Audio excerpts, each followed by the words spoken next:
to discuss the issues of the day. And tonight, we have a very special guest. INQ&A is, of course, on Radyo Inquirer 990. It is also carried live on Facebook through Inquirer.net. It is also on Inquirer TV, which is available through digital television. And it is also covered by the various Inquirer social media platforms on Viber, on Kakao, online. My name is John Neri. I'm Editor-in-Chief of Inquirer.net, and with me is my co-host, the Chief of Reporters of Inquirer.net, Christine Sabilio. Thank you, John. Good evening to everyone watching us tonight. It is my happy task to introduce our special guest for tonight, and indeed we have a very special and controversial guest, and very timely indeed. So before we introduce him, I would like to give 3 things that we would like you to know about him. So a mix of light and serious stuff. So number 1, according to his staff, he has a dog, and it's a chow chow named Bruno. The second one is that one of his hobbies is playing tennis.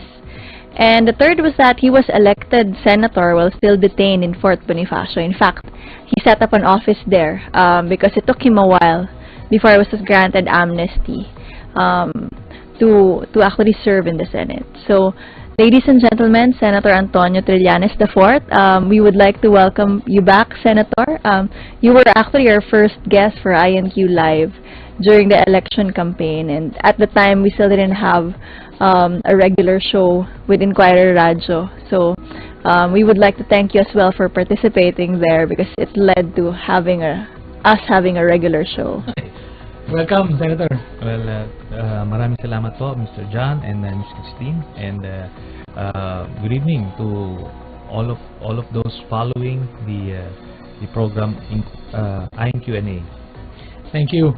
This is our 10th episode, and it promises to be another blockbuster. In fact, marami na pong tanong ang aming natanggap, and we will have a chance to ask many of these questions as we go along. But Senator, maybe first question, matapos kayong magbigay ng privilege speech kahapon, do you believe that there is such a thing as the Davao Death Squad? Most definitely, at lalong lumiwanag ito because of the revelations of Mr. Matobato.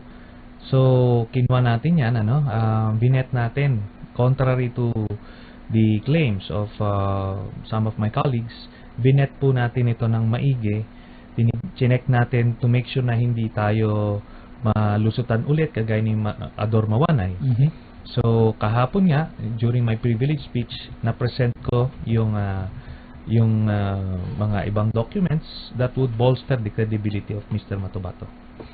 Besides Edgar Matobato, before that, did you have any evidence or information about the Davao Death Squad? Actually, long-running rumor na yan eh. But somehow, yun na nga, it's convenient for us to assume na walang direct na participation si Mayor Duterte. Probably merong parang indirect approval about the operations. So, kuwan yun. Parang you look the other way na lang, para hindi mo nga ma-confront. So, ito ngayon yung first big break about it. If this is true, this is a hard truth. Do you think the Senate is up to the task? Sa ngayon, nag-grapple pa rin sila dyan kasi on one hand, very popular si President Duterte, and at the same time, nakita nila, nagkaroon ng chilling effect somehow yung ginagawa kay Senator De Lima. Plus, of course, meron ding may mga complications yung ibang mga senador natin. So, very vulnerable sila. So, right now, nag-grapple. At the same time, on the other hand, ando dun yung pressure later on. So, once the popularity wanes at nag-turn yung political tide, I'm sure the senators will be up to the task. Wow, very high risk Yeah. approach. Yes. Senator, gaano kalaki ang tiwala nyo kay Edgar Matubato? You said you vetted him. Mm-hmm. How was the vetting process, and what leads you to believe do you think it's 100% telling the truth? Okay. Yung pag-vet namin kasi normally pag may mga nag-walk-in na mga ganyan, in this case he was referred to us by Senator De Lima. So normally it goes through stages, different sets of eyes and ears. Magtatanong, then we would check randomly yung mga statements niya. Then mararamdaman mo pero nga kaya nga several sets of eyes at every stage para hindi ka mapa-blindside kasi baka malay mo madala ka lang naging sympathetic ka, then you'd want to believe everything that he has to say. Did you believe him from the start or Nung time na nakarating na sa akin, medyo na yon, pag kasi humarap na ako, ibig sabihin na clear niya na yung first few stages, then ayun, he checked out. Alam nyo, I'll have to say this. When I was a cadet, I was a member of this honor committee, the Cadet Honor Committee. And ganun yung ginagawa namin, We investigate and we prosecute and we judge yung mga honor violators.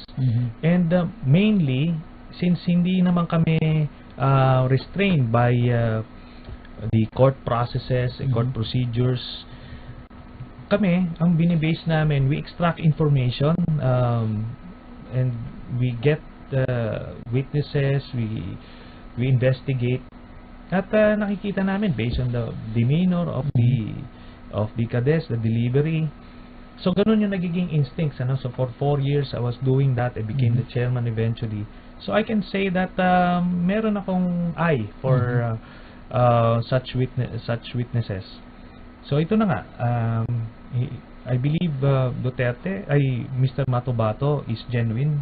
He's really a member of the Davao Death Squad. Ngayon, yung kanyang mga testimonies, kailangan natin i-validate one by one. And that's what we did, and that's what we're doing. Dahil we'll have to factor in yung edad niya, yung lapses in memory. And remember, itong pagpatay ng tao is a regular thing for him.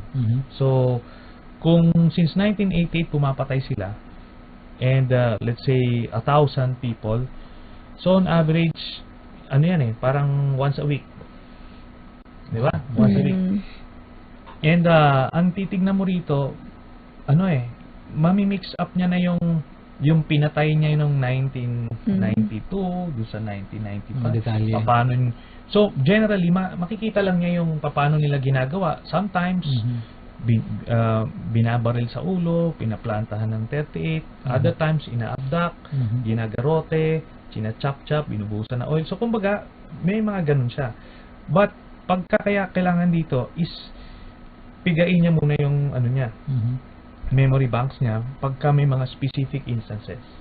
Otherwise, kung randomly tatanungin mo siya, ang magiging instinct niya is generally ginagawa namin ganito. So, if you nitpick, talaga magkakaroon ng inconsistencies. Pero pagka mo sa kanya, pina-reflect mo talaga deeply these specific instances, flawless yung yung recollection niya, lalo na yung mga nag-stand out.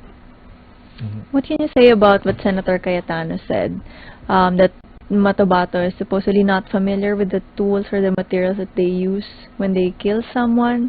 But before the show, you were mentioning that that's really his trade.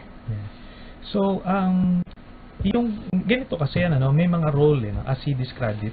Merong mga taga-surveillance ng target, may taga-casing ng mga lugar. So, meron siyang specific skill set yung nanggagarote o yung bumabarel. Yung pagka minsan nagsilay naman yung nagliligpit, he just deals with the tools that's provided. Hindi naman siya yung tagabili. Di ba? That's trivial for somebody like Matubato, yung ganyan Hindi na yan yung, may mga striker na tinatawag, may mga errand boys na taga-bilin yung mga ganon. And ano nga illiterate siya. So, hindi kasi makarelate si Senator Cayetano dun sa mga bagay-bagay na gano'n, na hindi lahat ng tao alam yung mga nalalaman ng somebody like him. Gano'n. Yung, Senator, let me ask the first question from social media. Actually, kahapon pa to eh. We have a reader, Vladsky, at Vladiskimir. Sa Twitter to galing. Actually, marami siyang tanong, 5. But, 2 basic questions. Una, bakit walang sworn statement or affidavit si Matobato before you presented, or the Senator Laila presented him? And pangalawa, bakit kayong dalawa lang may alam? Parang nabulag tayong ibang senators. Can you explain what happened? Okay. Unang-una, hindi ho yan required. Mhm. They're saying now na dapat sinama sa invitation, may mga proseso. Actually, prerogative yan ng chairman. Mhm. And the chairman then was Secretary Laila de Lima. Mhm. Prerogative niyan kung paano niya i-vet yung testigo, and I believe she did, we did, I did. So, bago naman hinarap si Mr. Matobato. Ngayon yung sworn statement or affidavit, Mhm. hindi siya necessary. Okay. Wala sa rules namin na kailangan yan.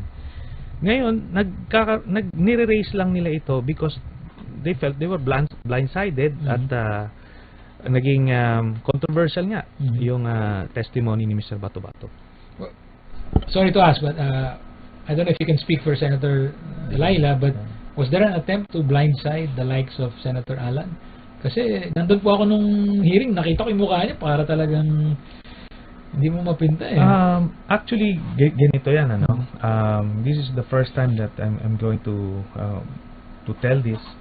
Pero at some point, merong lawyer kasi ito si Mr. Matobato. And May lawyer. lawyer siya nung time na nasa WPP pa siya. So, may nag-reach out sa kanya. Mhm. Nag-offer to deal na wag na i-mention si President Duterte and Paulo Duterte. Ayaw ni Matobato. Determined siya to expose him all the way. Mhm. So ngayon, then nag-cut na siya ng communication dito sa lawyer na to. Mhm. So at that point, alam niya alam na ni President Duterte na lalabas Meron na nilalabas. ito at some point. And compromise na rin yung kanyang security. So doon na bumilis yung sitwasyon. So they had an inkling. I believe it's one of the sources of agitation ni President Duterte at that time. Yun yung time na yung week na nagrarant siya all over the place eh. So yun yung situation. Wala namang deliberate attempt. Gusto lang namin marinig ng buong sambayanan yung storya niya. Mhm. Kung hindi kasi they can put up obstacles. Yang mga sinasabing mga kailangan may affidavit, lahat yan gagawin nila yan. Dito nasabi na ngayon ni na wala silang nagawa to prevent this testimony from happening. Let me see if I get this right. So, bago lumabas si Matobato, meron siyang kausap na abogado who asked him, baka pwede kang mag-testify pero wag mo banggitin yung Duterte father and son. Okay. Parang ganun ba yan? Parang ganon. Mhm. So, itong abogado na to, abogado niya na to nung nasa WPP siya. I don't know how he got this. Mhm. Itong abogado na to, apparently, some people from the Duterte administration were able to get in touch with I him see. and wanted to strike a deal with him.